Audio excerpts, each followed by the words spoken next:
My name is Gurpreet Singh, and I'm from Ethical Reading. And this is our February webinar. And this time around, we're looking at equality, diversity, and inclusion.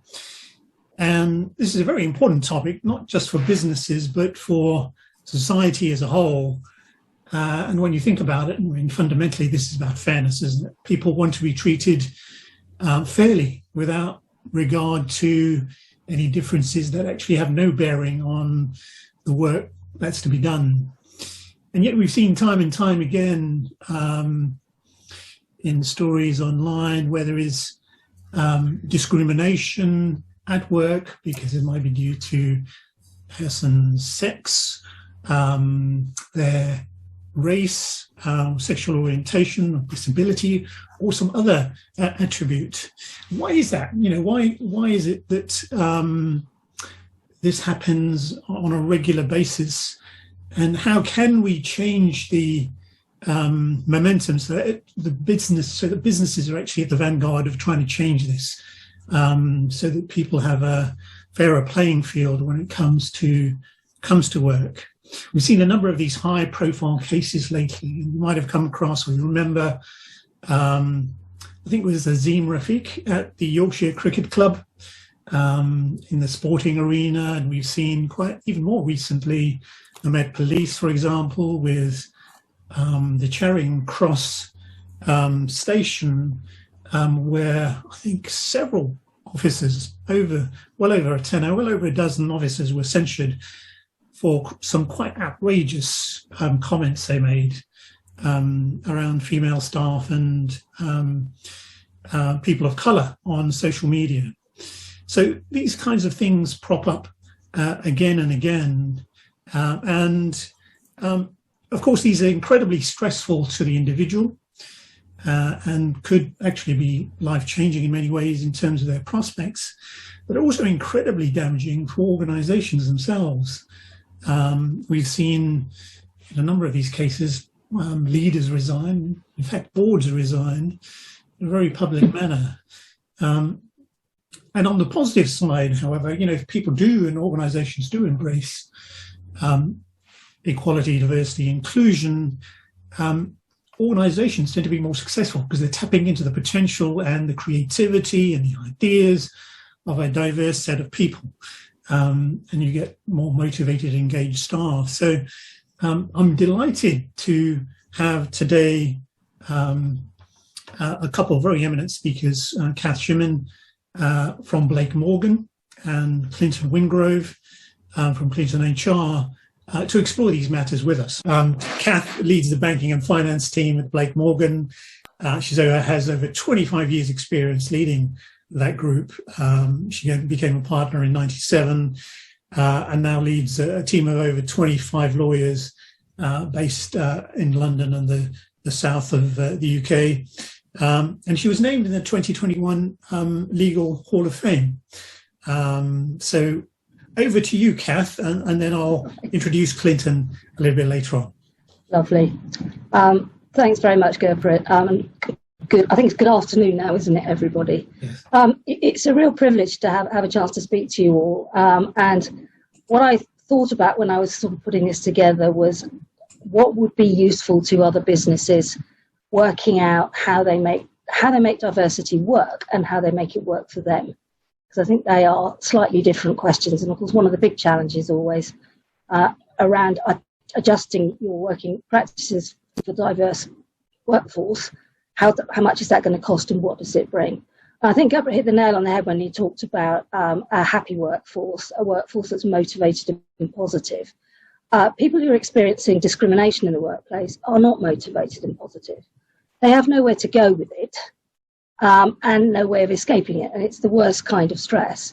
So we sort of started our journey with, we want our workforce, our colleagues, as we call them, to be happy, motivated, fulfilled people, able to deliver the best for our clients. And then we added on to that because we think it's important to understand that any business sits within the wider community. So we also bring into our diversity strategy how we're making a positive impact on our communities. And there's lots of different ways that happens, and I'll talk to some of those a bit later. One of the things I think that really got us moving was actually to start by getting organised. I think, although it should be, diversity, equality and inclusion isn't something that will just happen organically. You will have, in any organisation, there will be people who naturally get it and naturally adjust to it, and people who don't. And they won't necessarily be bad people. They just won't see it. And we always like the example of the one-legged man trying out for the high jump team. And it's like, yes, of course, I treat everybody equally. He can try out for the high jump team, provided he can jump 1 meter 40. Well, of course he can't. But you adjust the criteria and he becomes a valued member of the team. So but equality is not about treating everyone the same. It's about treating everyone fairly. And again, Guprit said that fair word, which I think is really important. So as I say, at Blake Morgan, we started with organisations. So we have set up an Equality, Diversity and Inclusion Board. It was a committee, but I decided I didn't want it to be a committee, I wanted it to be a board. So it is a board. It's made up of senior members of the firm. So I, as the firm's chair it. And then it has representation on it from our major business support services. So our HR department is strongly involved in it. And we have champions for a number of our diversity streams. I'll go through that in a minute. But the idea behind it was that the board would act as a focus for understanding what the firm's diversity profile was, working out how we support people, and then working out how we make sure that it becomes an embedded part of our culture. So the board, the EDI board, reports to and advises our strategy board. And therefore what that means is that our strategy board, when it is doing almost anything now, is always listening to what the diversity and inclusion board's got to say about the way in which the strategy is being informed. I think that organisational piece has made it much easier to raise the profile and much easier to ensure that we're not inadvertently doing things that are discriminatory. So what we then do is that then gets fed out through our team structure, through our business group heads, who are then tasked with making sure that those behaviours that we set are followed throughout the firm. So the EDI board looks internally to a degree, and it talks about, so we have a champion for mental health, we have one for gender, we have one for disability and neurodiversity, we have one for LGBT, we have one, missed one and I can't remember what it is. We have champions across all of the sort of recognised diversity strands. And the start point with that is I think that some types of diversity criteria are more obvious than others. So anybody can look at me and see that I'm female. 50% of the population is female. So in some ways, although gender has a very high profile because of the numbers involved, it's kind of easier to target because you know who you're talking to. Other diversity characteristics are not so easy to spot. How do you spot somebody going through the menopause? How do you spot somebody with a neurodiversity problem? How do you spot somebody in a gay relationship that's going horribly wrong and help them? There are a myriad of criteria that are not obvious. And so to us, the start point was, let's have a champion who will take responsibility for ensuring that we're having the right conversations. So the step one is get people talking. Can they talk about it? Can you come into the office and say, I've had a dreadful night. I was up all night with the baby, who's got colic or whatever, and I'm just not fit for purpose. And can we say to you, hey, mate, do you know what? Fine, come in at 10 and adjust your working day around your needs at home. And actually, when you break it down to that granular level, it's quite easy. So internally, that diversity machine has been going for 3 or 4 years now. The diversity strands have their own strategies. And we also have an overarching strategy to keep diversity at the centre of everything we do. I'm using diversity as a shorthand for equality, diversity and inclusion, because I've only got 20 minutes. If I'm not careful, I'll spend the whole 20 minutes saying that. So that's what we're trying to do organisationally, is put it at the core of everything we do. That brings you on to the bigger and harder question, which is culture. And whether or not an organisation has a culture that is universally open to the diversity agenda. We all have, the stories about the white middle-aged males voting like turkeys voting for Christmas. Actually, what they're doing is they're planning their succession, and it should look different for what they've got now. So diversity and inclusion is coming through in the way we manage our succession plans, the way we look at who's coming up through the ranks, the way we look at what shape the partnership is likely to be in 2, 3, 5 years' time. And the strategies are really very much designed around making sure we have the right development programs within the firm to ensure that individuals, whatever their characteristics, have the opportunities to progress to the level that that meets their potential. So that development program, which our HR department has done a wonderful job developing, is quite sophisticated now, and it is designed around a number of touch points through a person's career to ensure that we're identifying the talent, if you like, and making sure that we're providing them with a working environment that works. When you turn around and think about it like that, if it's talent, it's talent. It doesn't matter what it looks like. And the trick is finding the talent and then making sure you're offering the right pathway. That's the internal one. One of the things that's really come out of the way we started to look at this is that the biggest issue here, in lots of ways, is not what's in our profession now and tackling the discriminatory behaviours within the profession, but also what's coming into the profession. The legal profession has a horrible reputation for being very white, very middle class, and historically very male, although in fact nearly 60% of new entrants to the profession are women. So we have to we have to look at why it is we don't do that with many top. But my point is what the real issue for us is, what are the barriers to entry into the profession in the first place?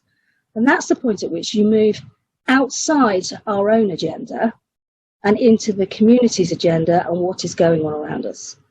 And we work in partnership with a lot of organisations, because I think you have to be conscious of your own bandwidth.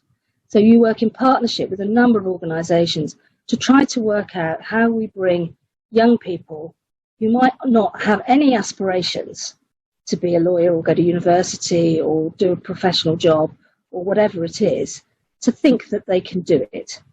And one of the most successful programs that we're working on, which we're really proud of and we're wanting to expand, is Growing Ambitions. And what we have done there is partnered with our clients in the social housing sector to target young people in the residences that they in the properties that they manage, and offer them opportunities to come into Blake Morgan, to see around, to get a feel for what it's like in an office, and to begin to think that maybe this is something that they would want to get involved in. And that outreach at that kind of, pre-senior school level, well, sort of 16-ish level, I think is really important. We encourage our staff to go out and work in the community to do those kinds of things. So everybody gets, I think it's 2 or 3 paid volunteering days a year, where they can actually go out. And we actually monitor that.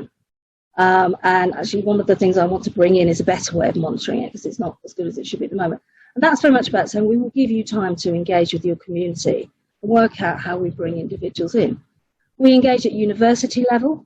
So we have an ethnicity and belief engagement with Brunel University, I think it is, very much designed at working on that issue of, why different ethnic groups do or don't succeed in the law and how we improve that.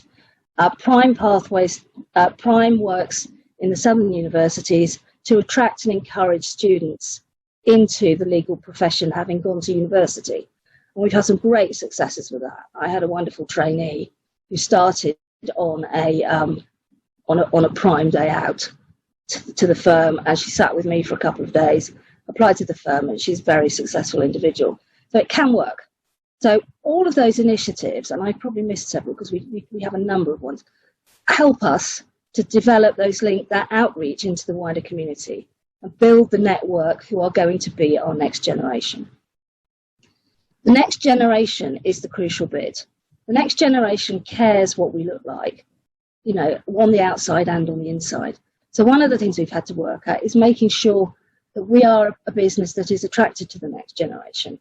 And that's when you get into things like the Inclusive Employers Survey, which is a really good benchmark.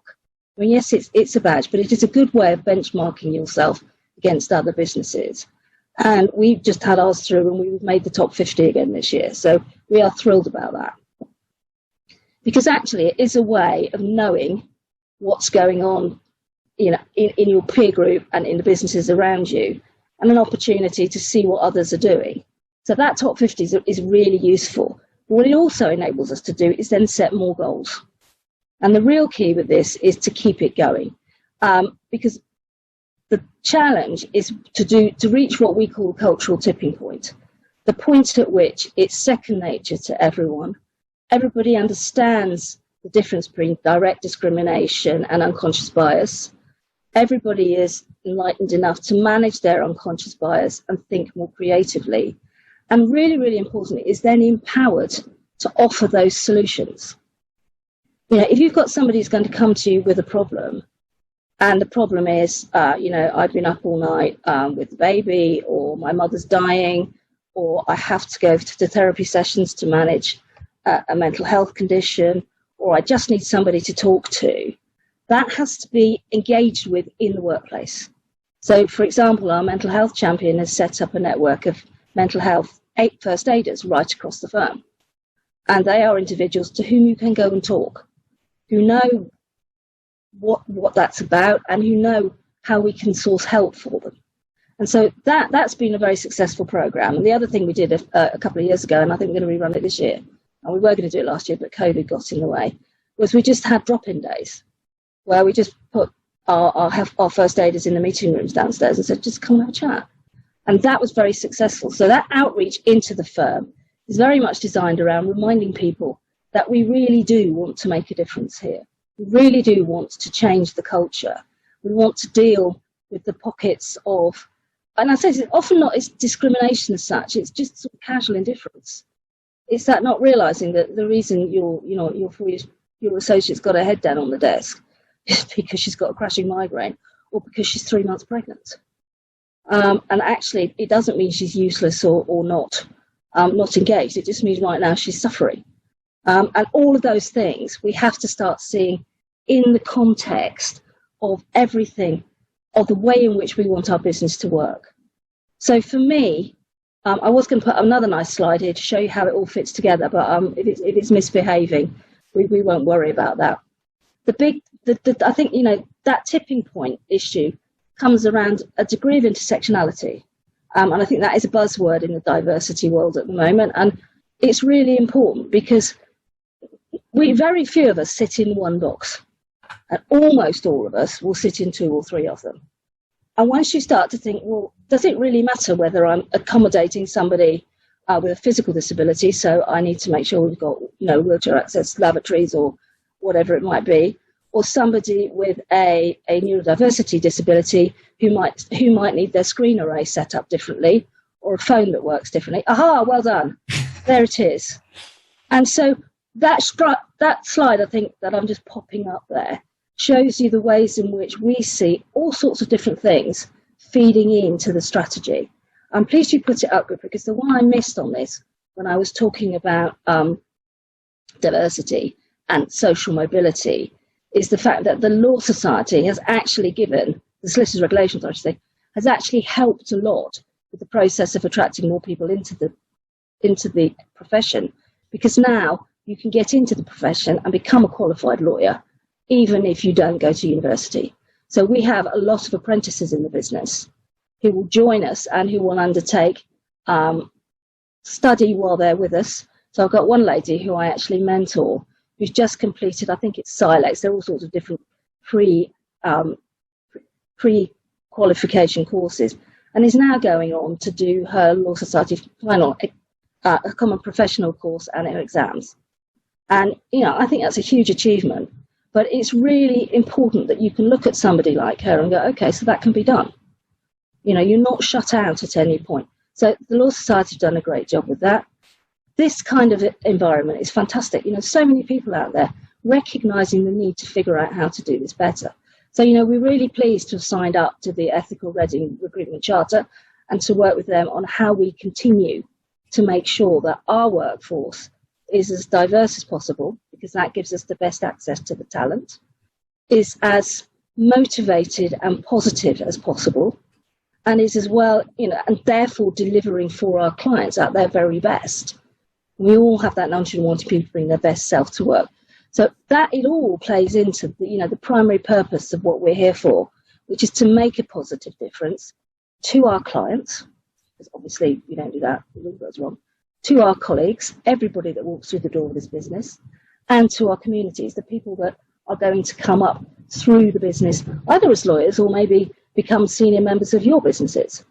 It doesn't really matter at the end of the day. We're all about creating that upward pressure. I'm going to stop there because I think I've probably talked for long enough, but I hope that's given you a little bit of a sense of how we've come at it and why we think it's so important. Oh, brilliant! That was super, Kath. Lots of excellent insights into how you've gone about it. I was very, very impressed with the breadth of the vision of the whole program and all the different components that have come together, and how you're moving it forward. How are you tracking this progress? It's a really good question, and it's a really difficult one. As I say, in some areas it's quite easy. So we've set targets for our gender balance on our board, on our senior and junior partnership, and we look at that because those numbers are very readily available. It comes back to that's an obvious diversity characteristic. Understanding other conditions is more difficult. We measure engagement in the programs that we run. So we're running a series for individuals affected by menopause at the moment. And I would point out that that's the men too. And therefore, actually, one of our menopause mentors is actually a chap because his wife is going through menopause and he really gets it. So so we can look at the engagement in that and see how that's progressing. We can look at who's not engaging, and that's quite interesting. We obviously engage with things like the pay gap survey. There's going to be an ethnicity gap survey as well. I'm not quite sure what that's going to statutorily, but we're already working out how we apply that. And we do regular surveys of the staff.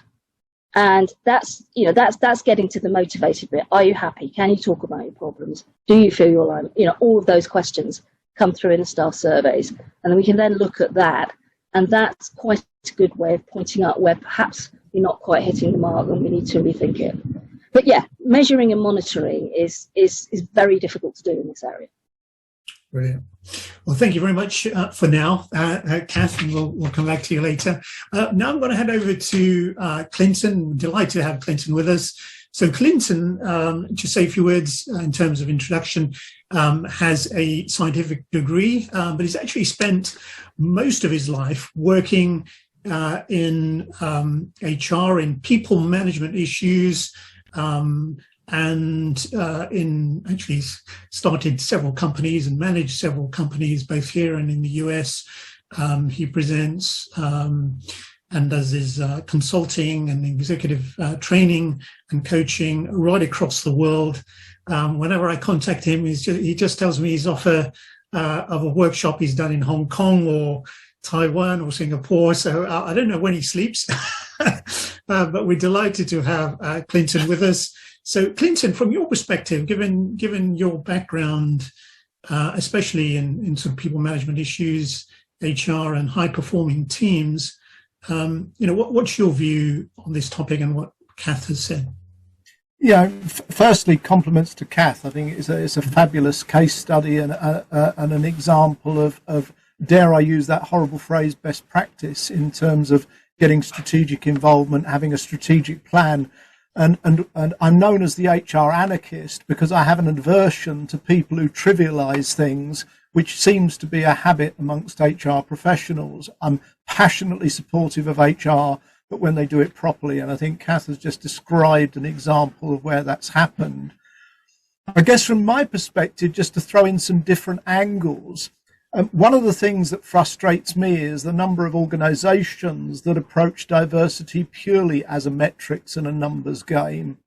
And I've seen so many examples here across Europe, across Asia, and even in the US, where they've actually achieved their diversity goals and as a consequence made their organizations worse, because what they've now got is people who are frustrated at the people who have been brought in, and the people who have been brought in are frustrated because they've come in and not been included. So diversity without inclusion, in my opinion, is a negative it's not an improvement. I even had found an organisation in the US who were recruiting people from diverse backgrounds and paying them to stay at home because they actually wanted to achieve their diversity figures, and that was their sole goal. I mean, and that's a serious case study in Minnesota.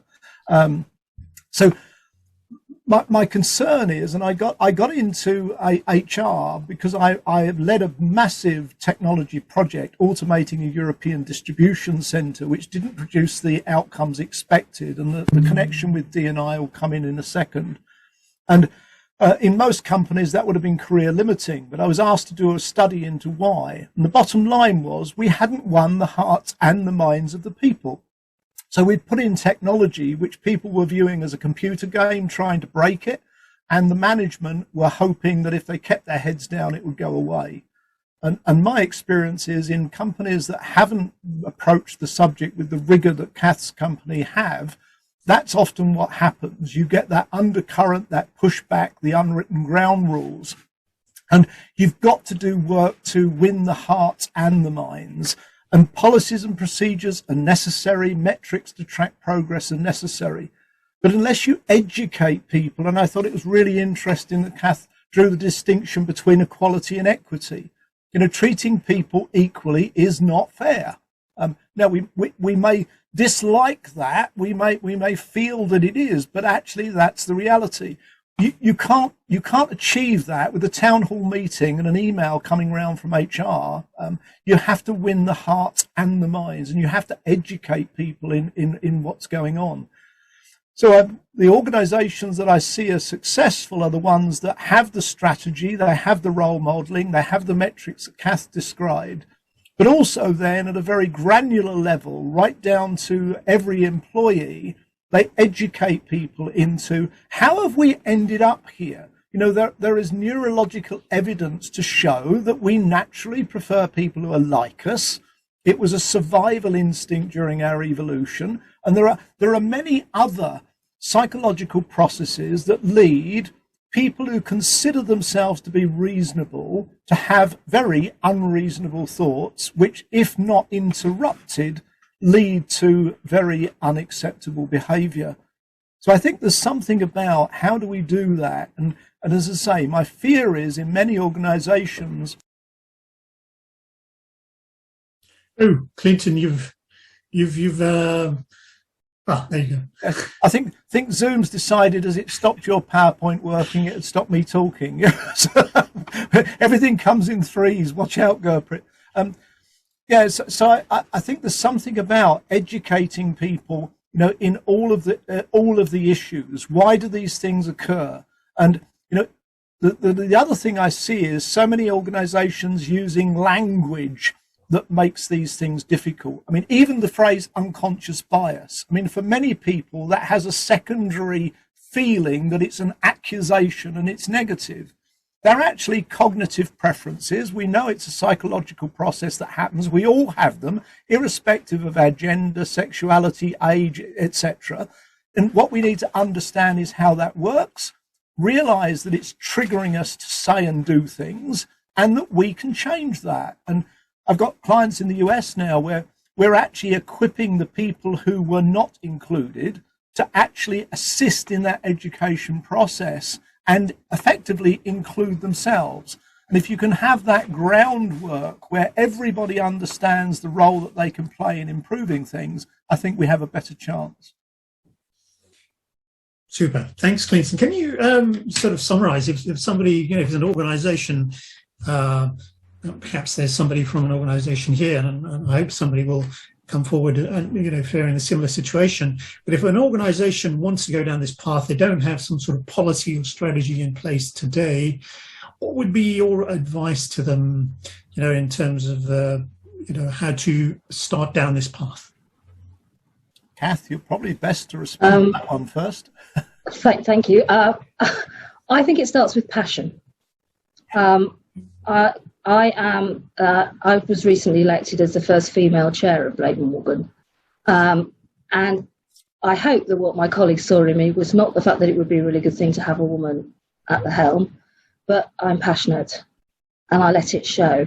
And I think if in your organisation you are struggling with that, find the individuals who are passionate and empower them. Because as Clinton says, it starts with education, and education only works if it's delivered by people who really believe what they're talking about. So for me, our committee's not, it hasn't been there for decades. It started because some of us were passionate about it. We had our previous chair, Bruce, who was very passionate about it. And enough people with passion have come together to make it an integral part. So I think you don't need to, it's not make a strategy from day one because you have to have it. Find the passion, then let it develop. And then what you'll have is something that's got a really good chance of succeeding. Super. Let's open up now to the audience here. So, we've heard some brilliant ideas and case study from Kath, some words of caution in terms of Clinton around things to be aware of as you develop and execute those strategies. Do people have thoughts, questions from our audience? Who would like to ask a question? I think Lisa's got her hands up. Lisa? Hi there. Hello. Thank you. That's really helpful and informative. For us, I'm just really chuffed to hear you just talk about passion, because that's exactly how we have just recently formed our group. It's a very passionate group of staff who are with this topic and want to see it right through on our journey.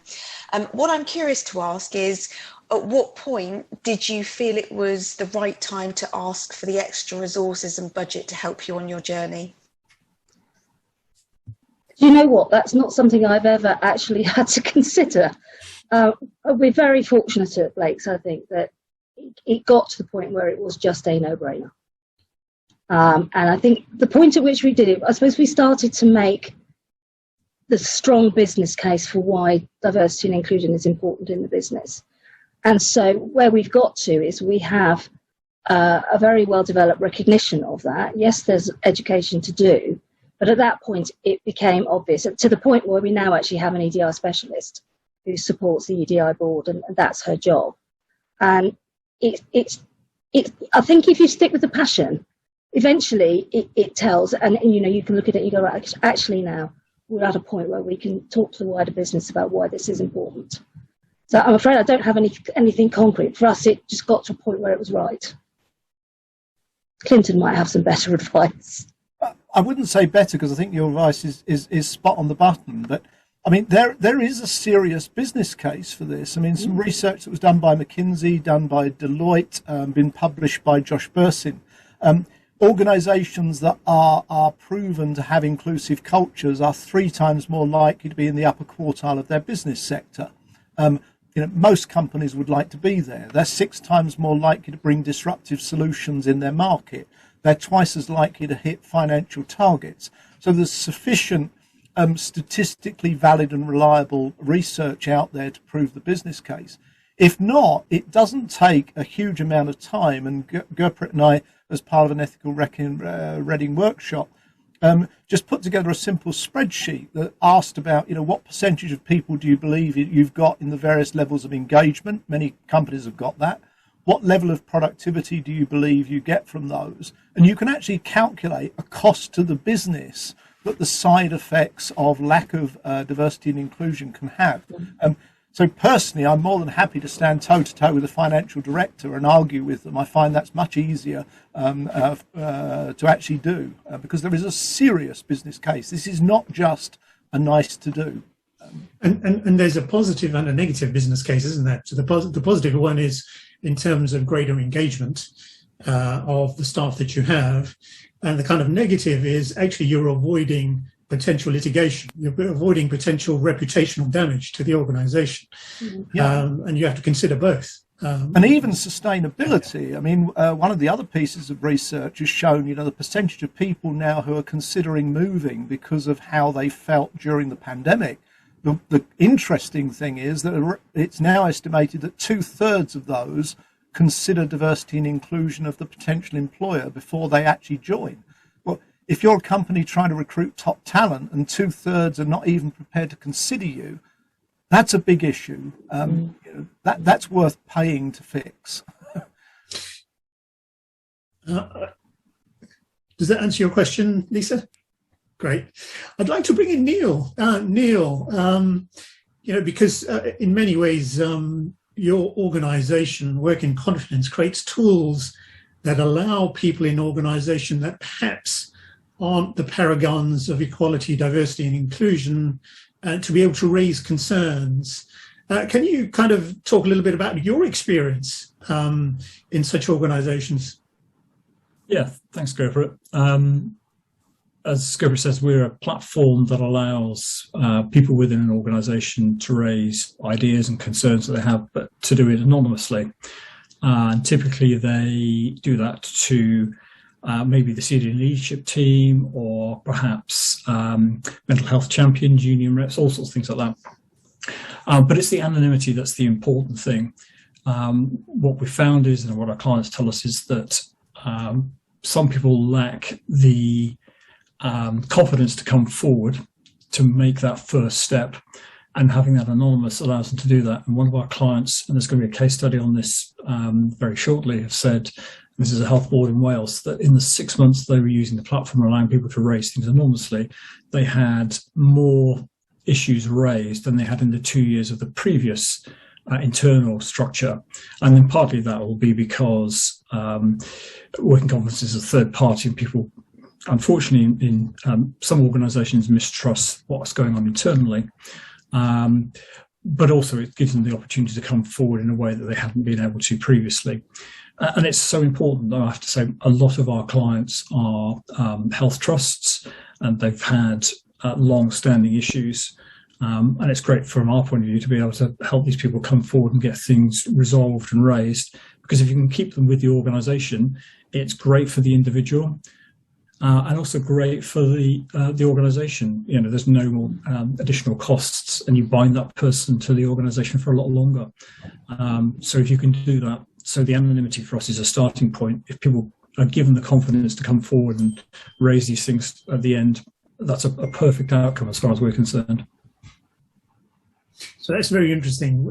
People, there may well be organisations that think they're absolutely fine, but actually there are issues there, and people just don't have an avenue to be able to report them. And this kind of tool allows you to do that.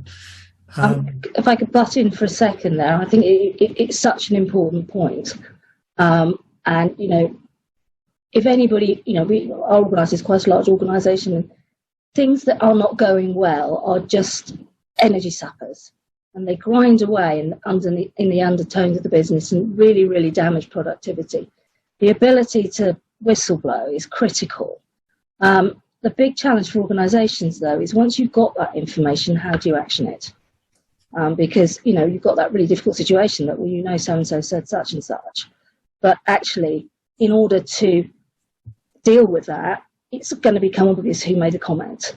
So one of the challenges we faced is how do you then act on the information that you get in a sensitive, constructive way?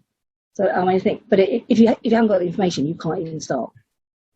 Can I just come back on the word whistleblow, because as you know, sorry, horrible term. Yeah, and what we try and encourage our clients to do is to build a speaking up culture that starts much earlier than that. Because if you look at some of the issues that organisations have had, if somebody had felt able to speak up much, much earlier in the process, how much would that have saved VW with the diesel emission scandal, all those sorts of things? So to build that strong speaking up culture, to give people the opportunity to come forward at a really early stage and give them that confidence, comfort is essential. And you're right, you have to then have a way of processing and dealing with that information, and show that you're authentic in dealing with it. Because if you're not, then you're not going to get the outcome that everybody desires. Great, thank you, Neil. And Marie, you're still on mute? Yeah, sorry. Actually, yeah, I was going to say something very similar to what you were just saying, which is that that psychological safety in the workplace has to be there before people are prepared to put their head above the parapet, if you like. And if people don't feel safe and they don't have that, exactly what you were saying, that speak up culture, you're going to silence people and you're going to lose people, really, because that's what people eventually do, isn't it? They vote with their feet if they possibly can. And I think in terms of addressing the issues, I think that if it's an issue that you're struggling as an organisation, you think, ooh, gosh, I don't know, we've never come across this before.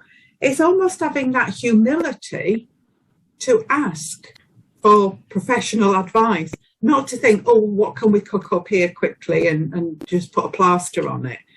You know, sometimes it takes that courage to be a bit vulnerable and a bit humble and say, actually, we need help here with this. Because it's, you know, you might not necessarily have the answers at all. It might have been something that hasn't crossed your path before. But I think building that psychological safety in the first place is, you know, just really important, or people are just going to walk, basically, but rather than talk.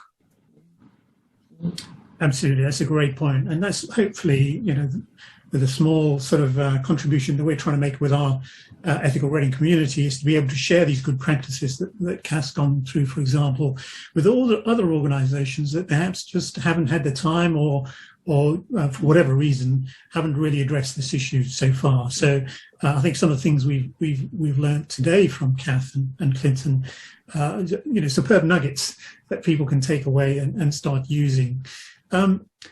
Any other questions or ideas or just reflections that you may have from the audience? Well, while people are thinking, I'll come back on Anne-Marie's point about this feeling safe and calling it out culture. It is important.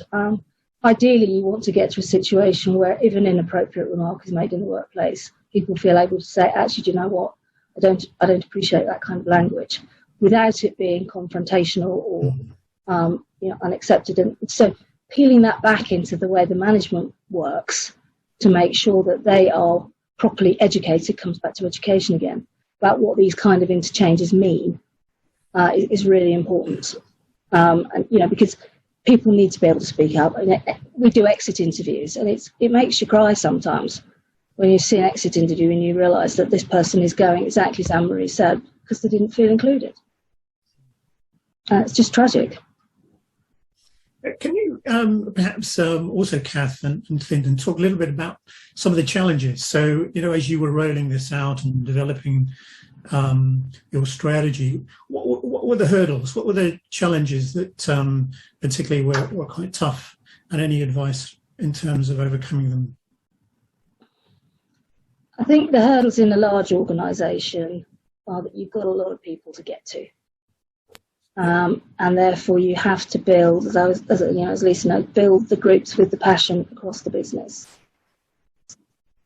The challenge actually is to be careful that your inclusion program doesn't become an exclusion program.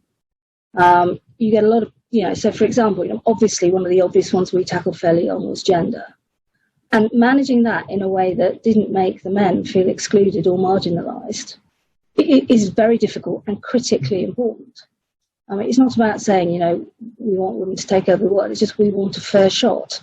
So working out how you engage people who are not in the diversity group that you're trying to achieve inclusion for, and make sure that they understand why why we're doing it, what it's for, how it benefits them, that it's not an attack on them. It's just about making sure that the business is the right shape. I think that's one of the biggest challenges. That's a great point. And actually, it's kind of connected to another point which I'd like to put to Clinton, which was you made a remark earlier, Clinton, that equality is not fair. And to many people, equality of opportunity is fair. So can you expand a little bit around that to explain your thinking and the notion of equality and equity, and why actually equality might not be fair in sense. Yeah, I mean, I think Cath with a lovely little vignette clarified that earlier, where she said, you know, telling the one-legged person that they can enter the high jump competition is a good example of saying, look, you know, we've treated you equally, you can enter too. And we might say, well, that's a very flippant example. No, it's actually a very eye-opening example, because it is the classic symptoms that we see.